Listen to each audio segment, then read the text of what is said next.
여기 249쪽에 있는 거고요. 자, 8번 답은 몇 번이라 하셨습니까?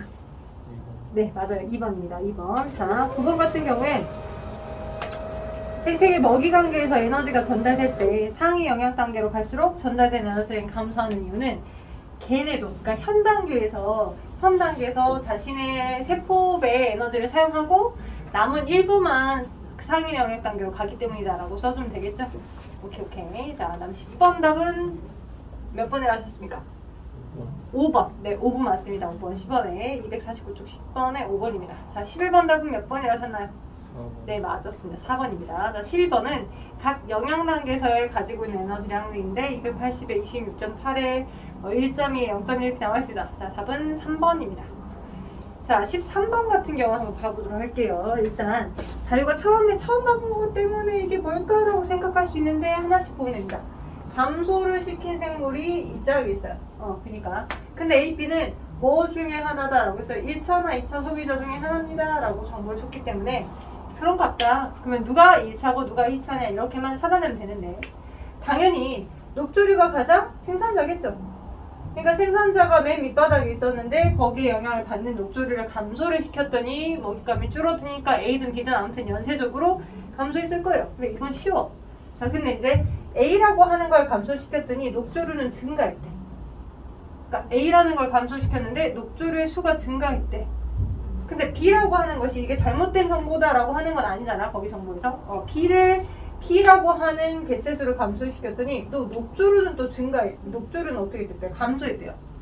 오케이? 감소했대요. 자, 그러면 녹조류라는 게 가장 어디에? 생산자 그룹에 속하는 건데 얘를 감소시킨 게 아니라 A라고 하는 개체 수를 감소를 시켰더니 그랬더니 A의 개체 수가 어떻게 됐어? 원래는 이만한 형태였는데 이렇게 늘었다라고 하는 건 오케이? 증가했다라고 하는 건 녹조류의 먹잇감이 되는 아이가 A였는데 이 A를 감소시켜버리니 덜 먹을 거잖아. 그러니까 녹조류가 늘어나겠지. 오케이?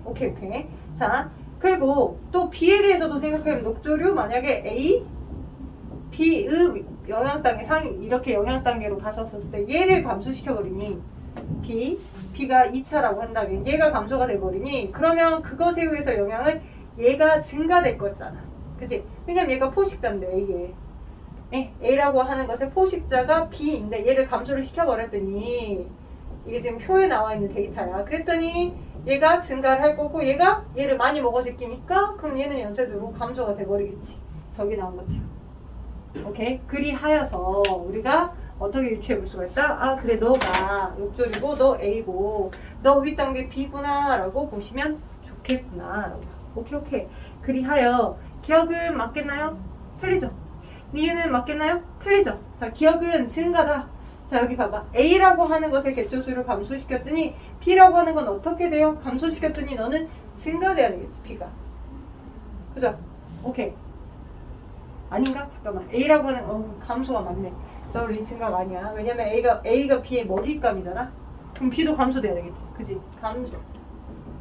미쳐나가. 자, 감소. 그래서 기억은 증가라고 있기 때문에 넌 틀렸다.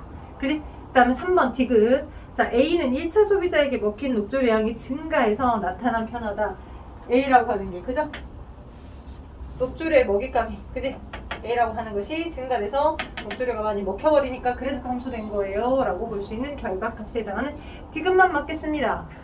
잘했어요. 잘했네 오빠. 자, 그 다음 넘겨서 자 14번에 자 이런 걸 그림으로 보여주고 있는 상태인데 14번의 답은 몇 번이다? 2번 되겠다.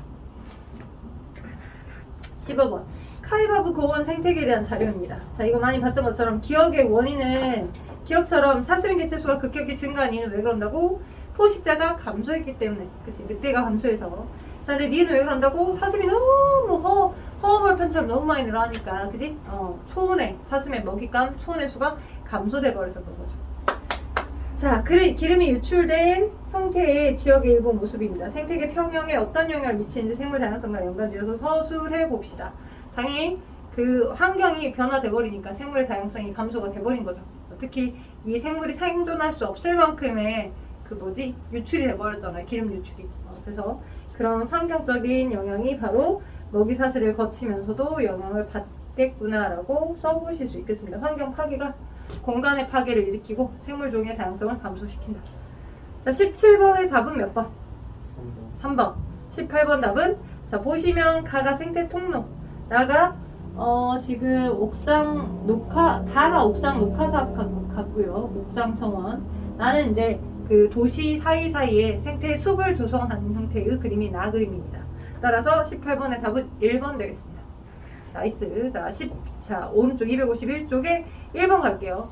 다음 어떤 생태계 구조를 나타낸 것이다. 기업과 니은 각각 물과 빛 중에 하나이며 A부터 C는 각각 분해적 생산한 수업이다. 너무 쉬운데 보게 되면 일단 답은 1번 되겠습니다. 네, 자, 그 다음에 2번에 아시다시피 온도에 의해서 식물이 가을이 되면 엽록소가 파괴돼요. 그러면서 녹색을 띠고 있는 색소들이 파괴가 되기 때문에 안토시아닌 색소들이 보조 색소들이 들어와서 색깔이 붉게 빨갛게 네, 주황색으로 또는 노란색으로 물들게 되는 거거든요. 단풍이 온도 때문인 거예요. 자, 그래서 각각 빛 온도인데 첫 번째 땐 고산지대에 사는 사람이 훨씬 더 적혈국소가 많다. 이건 공기죠. 산소. 자, 그 다음에 니은과 관련된 생물과 환경의 상호관계의 사례에 대한 건데 이 니은은 아래가 보니까 온도네요. 단풍 거네요. 그죠? 온도예요. 온도. 그래서 답은 5번 되겠습니다. 그 다음 3번에 CBA 피라미드 관계 생산자 1차, 2차 소비자 이렇게 흐름을 보고 있는 상태에서 답은 4번 되겠습니다. 4번 격티그. 자, 그 다음 4번은 먹고 먹히는 포식자와 피식자의 먹이사슬 흐름입니다. 개체수가 제일 많은 것들, 낮은 것들 이렇게 왔다리 갔다리 와리가리 할 건데, 자, 일단 개체수가 조금 더 작은 폭으로 증가 감소를 하는 것이 상위 영향 단계일까 하위 영향 단계일까? 보통의 개체수가 제일 많은 게 먹히는 놈이죠. 그죠? 먹는 놈은 조금 더 전체 그룹에서 수가 더 적잖아요. 그죠? 따라서 B가 포식자, A가 피식자, 먹히는 놈. 오케이? 그런 흐름으로 생산자와 이렇게 소비자, 1차 소비자를 본다 그러면 답은 1번만 답이 됩니다. 다 맞았어? 굿. 나이스. 자, 그렇다면은 이제 우리가 지질 시대랑 환경에 대한 정보를 가게 될 것 같은데요. 자, 해봅시다. 맨 앞으로 가셔서 아마 우리가 지금 생물 다양성에 지금 현존하고 있는 생물이 어떤 식으로 진화해 왔는지에 대한 생물학적 개념을 배웠다면 이제는 지구과학적, 지질사학적, 그러니까 고대 생물의 흔적을 통해서 우리는 어떠한 환경에, 기후 조건에 처해 있었었고 그런 환경에서 생물이 자라나게 된 것이다 라고 하는 걸 해석하는 부분, 지질시대의 흔적으로 한번 가보도록 할게요. 그런데 아마도 여기 이 부분부터 설명을 해드려야 될 거예요. 화석부터. 자, 191쪽. 이건 생물과 지구학을 알아서 끊다 보니까 자, 191쪽 지질시대와 진화.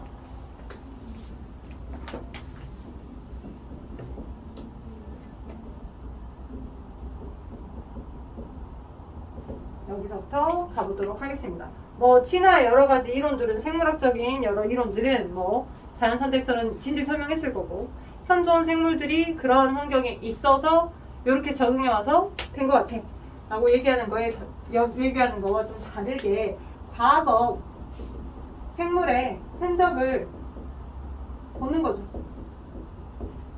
근데 과거 생물의 흔적은 지금 현재는 그 생물이 살아있을 수도 있지만 살아있지 않을 수도 있어요.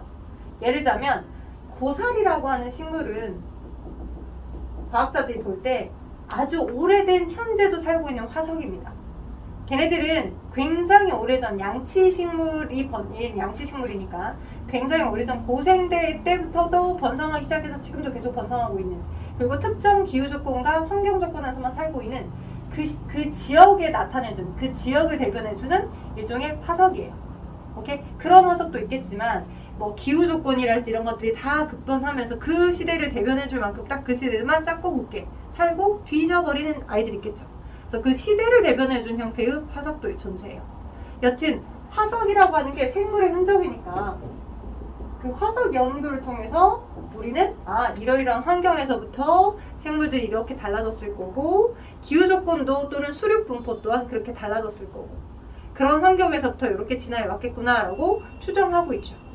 그래서 지구과학자와 생물과학자들이 한꺼번에 한 대에 어떤 이제 뭐 머리를 맞댄 거죠. 그렇게 해서 큰 흐름을 잡아본 형태라고 본다면 일단 화석이 어떻게 만들어지고 화석들은 어떤 것이 있고 우리가 지구과학을 이해할 때 어떤 원리에 의해서 이해를 하는지 한번 파악해 보실 필요가 있어요.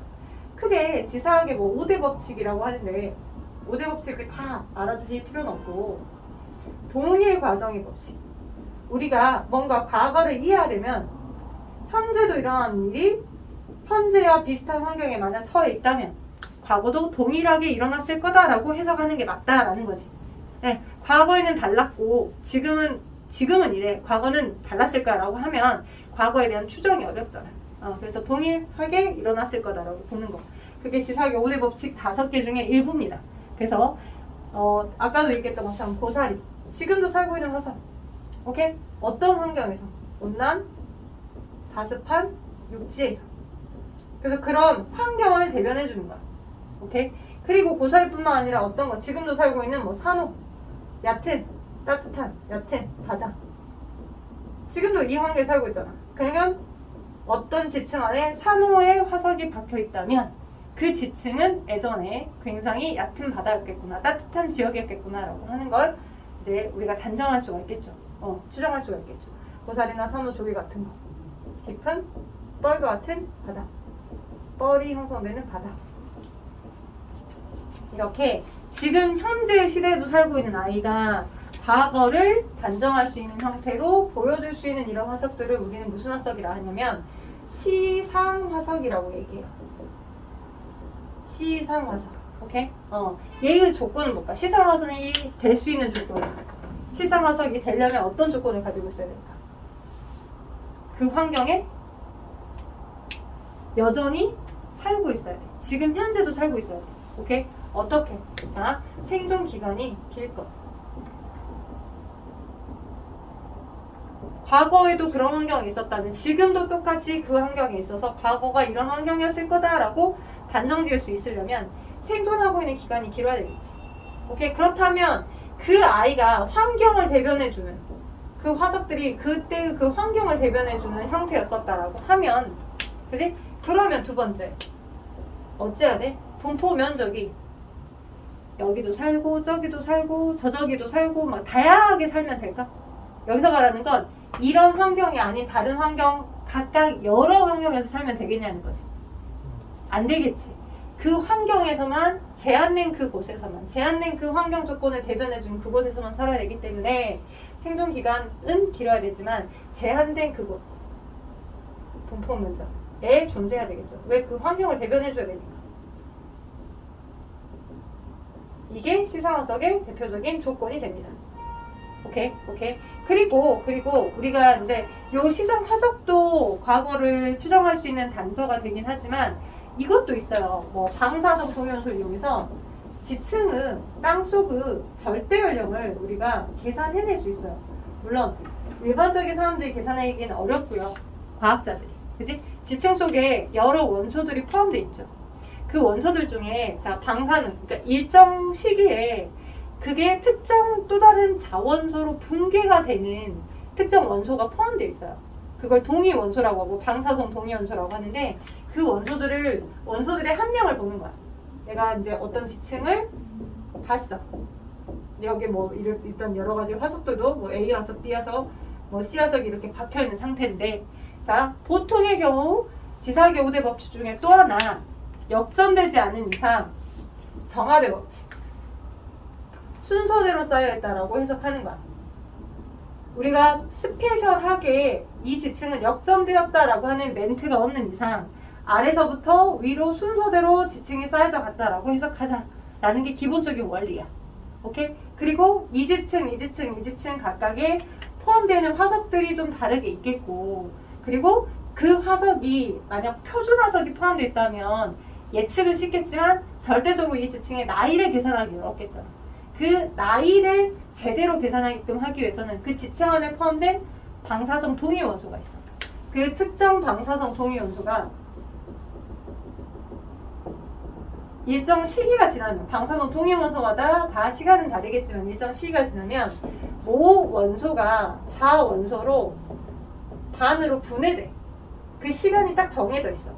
오케이? 그러면 그 정해져 있는 그 시간만큼을 이용해서 현재 지층에 존재하는 모원소와 자원소의 비율을 가지고서 이 반감기가 몇 번 거쳐졌는지를 통해 몇 년 전 거의 지층이구나 라고 하는 걸 계산해내는 거. 그게 절대연령이야. 아주 예전에는 지구과학에서 절대연령을 이걸 이용해서 계산해내게끔 하는 문제도 나오긴 했었는데 지금은 그 정도 나오지 않고 그런 방사성 동위원소의 반감기를 이용해서 지층의 상대연령이 아닌 절대연령을 알아낼 수 있다라고 하는 그 개념 정도로만 나와. 이거는 절대연령을 계산해내는 방법들인 거고 상대연령은 누구를 이용해서? 표준화석. 자, 시상화석이 있다면 표준화석이 있어. 표준화석은 우리가 지질시대라고 하는 것은 생물의 흔적이야. 현생 인류를 포함한, 그러니까 현생 인류가 등장하기 전의 생물들의 흔적들이거든. 그러니까 미이라 같은 건 화석은 아니야.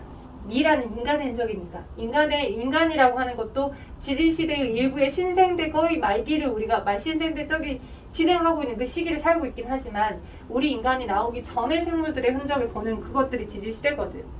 그렇기 때문에 미이라는 화석이라고 볼 수가 없어. 미라는 화석은 아니야. 그리고 이제 표준 화석이라고 하는 건 뭐냐면 그 시대를 각각 굉장히 많은 날씨 변화라지. 예? 그러니까 생물계의 큰 변화. 생물계의 큰 변화가 일어난 건 여러 기후 원인에 기후 조건에 변경이 있었겠지. 오케이? 또는 뭐 운석이 충돌했다거나 큰 운석이 충돌했을 것 같다라고 하는 과거의 흔적이었지. 이런 여러 조건들의 변화로 크게 아주 크게 생물군들이 변함이 생긴 그걸 기준으로 해서 지질시대를 여러 개를 나눠놨어. 그리고 그 지질시대를 대변해주는 표준화석, 대변하는 그 지질시대를 대변하는 화석을 우린 그걸 표준화석이라고 얘기해. 오케이? 그래서 자, 뭐 캄브리아대, 뭐 고생대, 중생대, 신생대 이렇게 배우게 될 거야. 그리고 각각 뭐 고생대는 오존층이 생기고 난 이후의 조건이기 때문에 육지 위로도 생물이 번성을 했고 고생대에 충분하게 육지 위로 번성될 수 있는 환경이 만들어지기 전에는 캄브리아대야. 고생대 초기가 캄브리아 기라고 하는 시기가 있거든. 그리고 그 고생대라고 하는 그 캄브리아 시기 이전 시기를 앞선 선자를 써서 선 캄브리아대라고. 거의 선 캄브리아대 시기는 오존층이 자외선이 그냥 그대로 오고 태양광들이 다 그대로 오고 있는 환경이었기 때문에 조금이라도 유기물이 만들어졌다가도 파괴되고 뭉쳐지거나 만들어질 수 있는 환경이 아니었을 거야. 그렇게 단정을 하고 있어. 그래서 거의 크게는 선 캄브리아대 5개의 대로 나눌 거야. 우리가 다음 시간에 조금 더 디테일하게 배울 건데 대멸종의 조건이랄지 등등을 가지고 선 캄브리아대, 고생대, 중생대, 신생대 이렇게 5개의 시대로 나눠. 점점 가까이 오면 올수록 여기가 시간이 제일 지구의 역사로 제일 길고 고생대, 중생대, 신생대 이래지는 거야. 시간의 간격의 흐름이 이 정도의 간격으로 되어지는 거고 우리는 거의 신생대 말 여기 현생을 살고 있는 거고 그 시대를 대변해주는 대표적인 화석을 표준화석이라고 해. 오케이? 그래서 지층 속에 혹시라도 삼엽충이라는 알가 낑겨 있다거나 지층 속에 혹시라도 얘가 암모나이트가 있다거나 그러면 근데 여기에 조개 화석들도 있었어. 여기도 산호의 화석들도 있었어. 그러면 삼엽충과 암모나이트 모두 다 물속 생물이야. 근데 그 시대를 대변해주는 표준화석이 어떤 거냐면 물속에 살고 있었는데 얘네들은 고생대 표준화석이거든. 물속에 살고 있었던 해양 동물이야. 고생대에 번성했던. 그런데 조개도 있었어. 해양의 환경에 했겠구나. 거기에 더불어서 이쪽은 먼저 누적됐던 지층이라면 그 다음에 생물이 번성하면서 만들어진 지층이 여기 위에 지층이겠구나. 왜? 산호도 보이는데 중생대 표준화석에 해당하는 암모나이트가 보이니까. 중생대 표준화석, 얘는 고생대 표준화석이니까. 그래서 그런 표준화석들을 이용하고 주변의 시상화석들을 이용해서 지층에 절대 연령이 아니라 상대 연령 얘가 더 먼저 만들어지고 그 다음 후순위로 이 지층이 묻혀서 만들어졌겠구나라고 보는 거. 그걸 우리는 뭐라고 해? 상대 연령력, 상대 연령. 간접적인 연령을 순서적으로 유추할 수 있다고. 돼요? 표준 화석은 그 시대를 대변해주는 생물의 화석이야. 그럼 특징이 어때야 되겠어? 첫 번째, 그 시대만을 대변해줘. 그러면 어때? 생존 기간이 길어야 되겠어? 그 시대만 살고 빨리 죽어야 돼. 날씨나 기후나 어떤 그런 것 때문에 생물의 대멸종과 같은 급변에 의해서 생존 기간이 짧다. 시대를 대변해줘야 돼. 그죠? 대신에 자, 그 아이가 전 지구상에서 그 시대에 번성했던 대표적인 시대를 대변해주는 생물 화석이라면, 오케이? 그러면 지구에 동일한 연령으로 추정되는 그 지층에서 다 발견되어야 돼. 현재는 떨어져 있는 대륙이라고 하더라도 과거에는 얘네들이 모여져 있었다라고 단정할 수 있는 이유 중에 하나는 같은 시대에 번성했던 게 지금 현재는 막 대륙과 대륙 사이 바다를 끼고 엄청 멀리 떨어져 있는데 육지에 번성했던 식물의 화석들이 그 고생대에만 번성했던 식물의 화석들이 현재 떨어져 있는 그 두 대륙에서 같이 발견돼. 그러면 뭐야, 식물인데 뭐 이렇게 배 타고 갈 수도 있는 환경이 아닌 거잖아. 그럼 과학자들은 어떻게 일을 하고 있냐면, 그 시대에는 거의 얘네가 합쳐져 있었을 거다. 근데 밑에 있는 지각 밑에 멘틀의 대류의 운동에 의해서 판이 멀어지는 활동들에 의해서 지금처럼 판이 멀어져서 대륙이 멀어진 분포를 하되, 처음에 얘네들이 번성했을 때 당시에는 같이 붙어 있었던 것이었을 거다라고 추론하고 있는 거다. 그러다가 멀어졌을 거다라고 보는 거지. 이렇게. 왜? 식물이니까. 식물의 화석이니까. 그런 식으로 분포 면적이 넓어야 그 시대를 대변해 줄 수 있어. 오케이? 여러 군데에 떨쳐서 그 특정 지역이 특정 공간, 제한된 공간이 아니니까. 그래서 분포 면적이 넓을 것. 그럼 여튼 시상화석이든 표준화석이든 화석이 만들어지려면 어떤 특성을 갖고 있어야 오랫동안 그 흔적이, 생물의 흔적이 지층 속에 남아있을 수 있을까?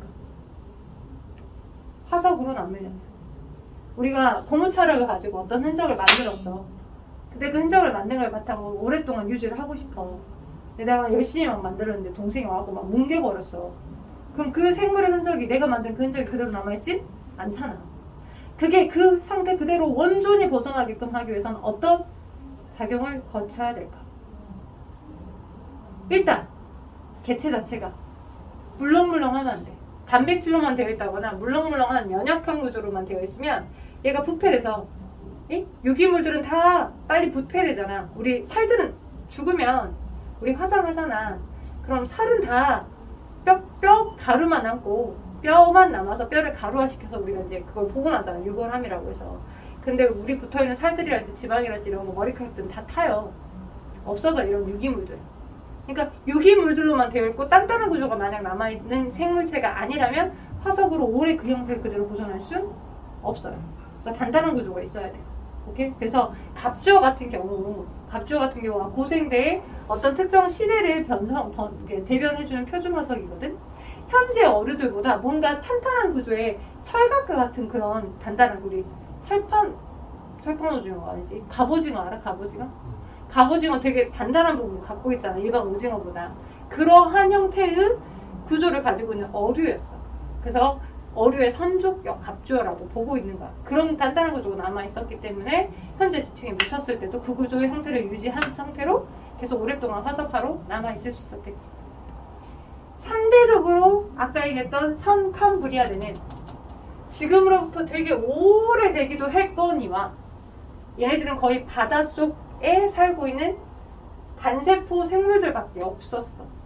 그래서 거의 대부분 물속에 이 말랑말랑한 한 개의 세포로만 되어 있는 형태였기 때문에 화석으로 남아서 존재하는 표준화석들이 많이 없어요.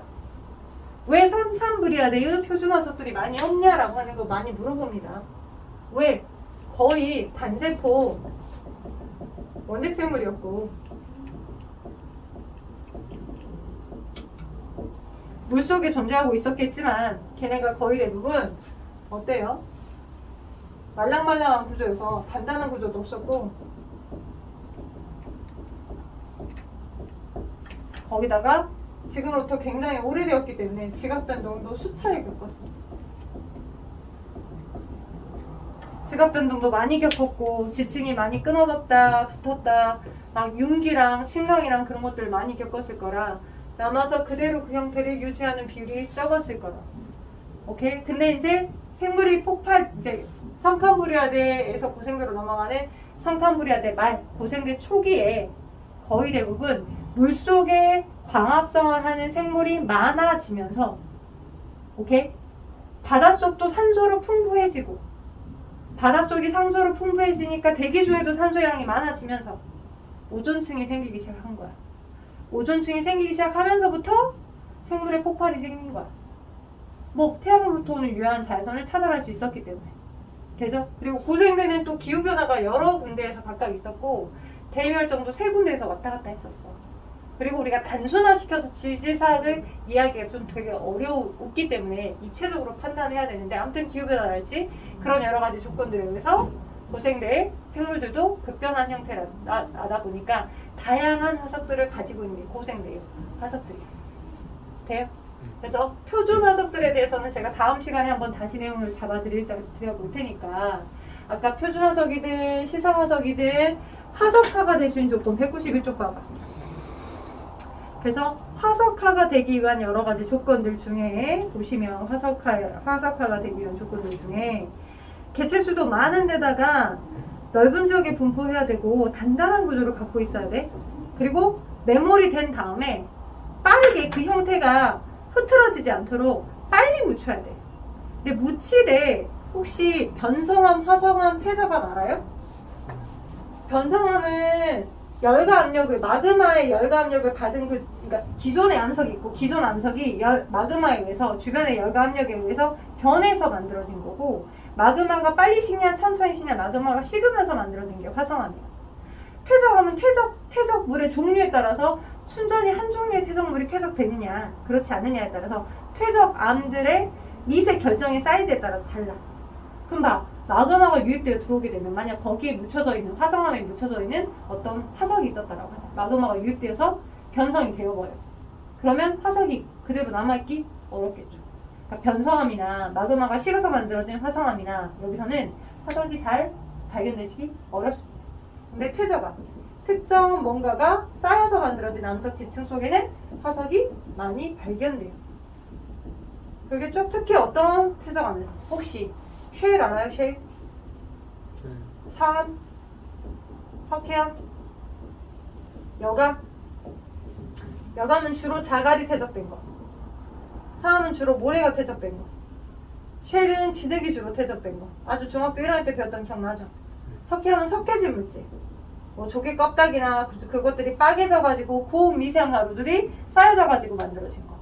이 4가지의 퇴적암들 중에 주로 어떤 거? 아주 미세한 사이즈의 퇴적물들이 쌓여서 만들어진 쉐일이랄지 또는 석회암 이 지층에 굉장히 많은 화석들이 발견될 수 있죠. 미세 가루들이. 거기 흔적이 남겼고 빨리 매몰되고 단단한 구조를 갖고 있었고 또 동일 시기에 굉장히 많은 개체들을 갖고 있었다라고 하면 화석화가 되기 좋겠죠. 또 묻혔는데 단단하게 묻혔는데 빨리 매몰됐는데 어떻게 보면 거푸지 말죠.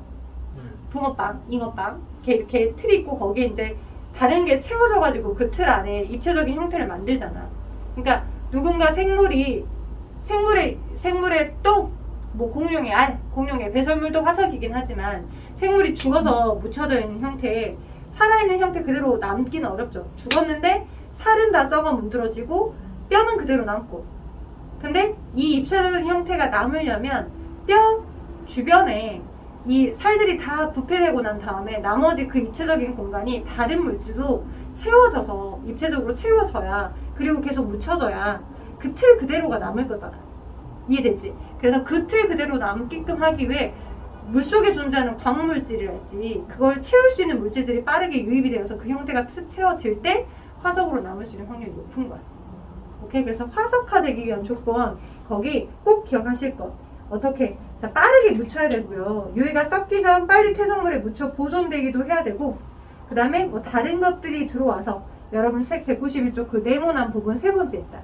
연한 부분은 썩어 없어지되 껍데기와 뼈와 같이 단단한 부분이 그대로 보존되거나 또는 광물질들이 채워져서 화석이 되어야 한다. 오케이?